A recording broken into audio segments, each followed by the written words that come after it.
પ્રશ્નપત્રો whitening ફ્લુઇડની છૂટ નથી. જો કોઈની પાસે તે હોય તો કૃપા કરી મને સોંપી દો. દરેકને શુભેચ્છાઓ. સમય પૂરો થયો. કૃપા કરી તમારી ઉત્તરવાહીઓ મને આપો. મેડમ, વ્હાઇટનિંગ ફ્લુઇડની છૂટ કેમ નથી? વ્હાઇટનિંગ ફ્લુઇડ એક હાનિકારક પદાર્થ છે. જો શ્વાસમાં લેવાઈ જાય તો તે મગજ અને ચેતાતંત્ર પર નકારાત્મક અસર કરે છે. તે ડ્રગ એડિક્શન તરફ પણ દોરી શકે છે. સરકારે 18 વર્ષથી નાના બાળકોને કરેક્શન ફ્લુઇડ ને વ્હાઇટનર્સના વેચાણ પર રોક લગાડી છે. ઠીક છે, હવે હું તે સમજી ગયો અને મારા મિત્રોને પણ આ જણાવીશ. Thank you ma'am. વિજય, આપણી શાળાની ઝોનલ ફૂટબોલ મેચ આવતા મહિને છે. તું ટીમનો ઉત્તમ ખેલાડી છે, પણ પ્રેક્ટિસ માટેના સેશન્સ છોડી દે છે.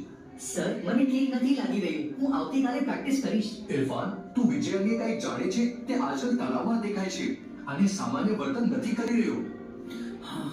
તમે સાચું કહ્યું સર. હું એની સાથે વાત કરી જોઈશ.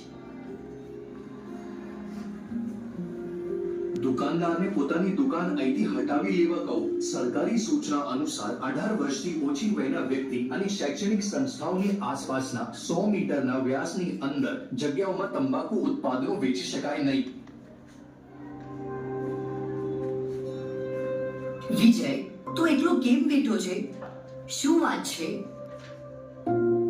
ઇરફાન, એવું છે, મને મદદની જરૂર છે. જેમથી તું જાણે છે, હું મારા અભ્યાસમાં બરાબર નથી કરી રહ્યો અને પરીક્ષાઓ ટૂંક સમયમાં આવી રહી છે. આનાથી હું પુષ્કળ દબાણમાં આવી ગયો છું. તાજેતરમાં મારી પડોશમાં કેટલાક મોટા છોકરાઓની જૂથથી સાથે મારી મિત્રતા થઈ છે. કેટલાક દિવસો અગાઉ તેઓએ મને મારો તણાવ ઘટાડવા સિગરેટ્સ અને પાવડર જેવા કોઈ પદાર્થ ઓફર કર્યા. મેં તે અજમાવી જોયા અને હવે મને તેઓનું વ્યસન થઈ ગયું છે. એ છોકરાઓ મને ઘરેથી પૈસા ચોરી કરવા માટે કહે છે અને તેઓને આપવા કહી રહ્યા છે. ઓ વિજય, આ ભયાવહ છે. મને લાગે છે તારે તાત્કાલિક પોતાના માતા-પિતા અથવા આપણા શિક્ષકોની મદદ લેવી જોઈએ. Thank you Irfan. હું આપણા પીટી શિક્ષક સાથે વાત કરીશ અને ફૂટબોલ પ્રેક્ટિસ સાથે નિયમિત રહેવા પ્રયાસ કરીશ. વિજય, જાગો. શું કોઈને ખબર છે કે તેને શું થયું છે? સર, એણે મને કહ્યું કેટલાક મિત્રો તેને પાવડર જેવો પદાર્થ પ્રસ્તુત કરી રહ્યા છે. ઓ નો, આ ગંભીર મુદ્દો છે. કૃપા કરી પ્રિન્સિપલને જાણ કરો અને ચાલો તેને હોસ્પિટલ લઈ જઈએ. કોઈક તેના માતા-પિતાને પણ કોલ કરો. વિજય હવે જોખમ બહાર છે. અમે ડ્રગ એબ્યુઝના કેટલાક ચિહ્નો ઓળખી કાઢ્યા છે ને તેની સારવાર થોડા દિવસ ચાલશે. આશા છે તે ઠીક થઈ જશે. થેન્ક યુ ડોક્ટર, તમે મારા દીકરાનું જીવન બચાવ્યું. હું અમારી સ્થાનિક પોલીસને અમારા વિસ્તારમાં થઈ રહી અસામાજિક પ્રવૃત્તિઓ અંગે નોંધ કરાવીશ. ડોક્ટર, આ ખૂબ જ દુર્ભાગ્યપૂર્ણ છે. હું અમારી શાળાના પ્રિન્સિપલને એક જાગૃતતા કેમ્પ અને અમારા સિનિયર વિદ્યાર્થીઓ માટે અમારી શાળામાં પદાર્થોના દુરુપયોગને અટકાવવા પર કાઉન્સેલિંગ સેશનનું આયોજન કરીશ અને માતા-પિતાને પણ આમંત્રણ આપીશ. અમે તમને આ કાર્યક્રમમાં બોલવા આમંત્રણ આપવા પણ ઈચ્છીશું. આ એક સારી પહેલ છે. હું એમાં આવીશ. Thank you.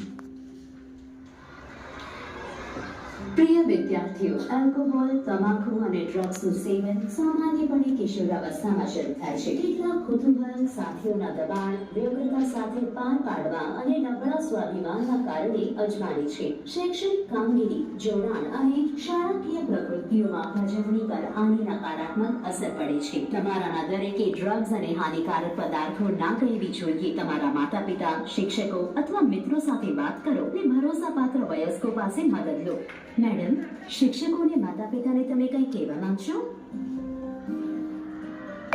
પ્રિય શિક્ષકો અને માતા-પિતા, કૃપા કરી બાળકો સાથે નિકટ સંબંધ વિકસાવો અને વાતચીત કરો. આ તેઓના સ્વાભિમાન અને વિશ્વાસ નિર્માણમાં મદદ કરશે. કૃપા કરી તેઓને સામાજિક રીતે ઉત્પાદક પ્રવૃત્તિઓમાં જોડાવા પ્રોત્સાહન આપો. આવો આપણે સૌ તમાકુ મુક્ત શાળાઓને પ્રોત્સાહન આપીએ. તમારો આભાર.